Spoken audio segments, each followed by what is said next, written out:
Gazipur city কর্পোরেশনে মোট খালের সংখ্যা 8টি এবং ছোটোখাটো নালা আছে, কানেক্টিং নালাগুলো।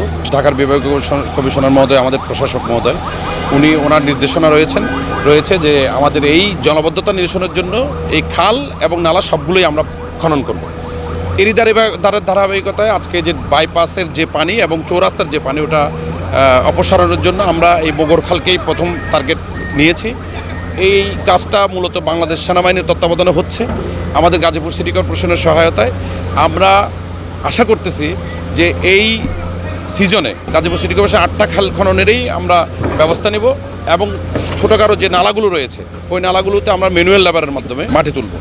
এবং এখানে যে বিষয়টা আমি জনগণের কাছে যে মেসেজটা দিব, যে আপনারা দেখছেন এখানে খাল খনন করতে যে আপনারা দেখছেন যে কোনো জায়গায় যে প্লাস্টিকের ব্যাগ বা কোনো জায়গায় ব্যাট, তোষক, এই জাতীয় জিনিসগুলো এখানে খালে রয়েছে।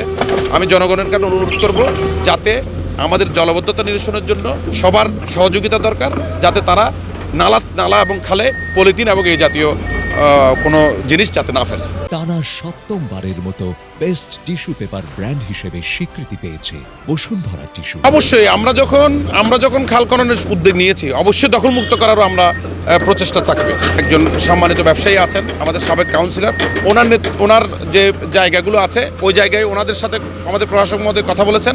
ওনার জায়গায় যে দোকানগুলো আছে উনি নিজ উদ্যোগেই তুলে দিবেন বলেছেন। আর যদি যারা দখল করে আছেন, আমি এখানে কারো দেখব না, আমরা উচ্ছেদ করে দিব।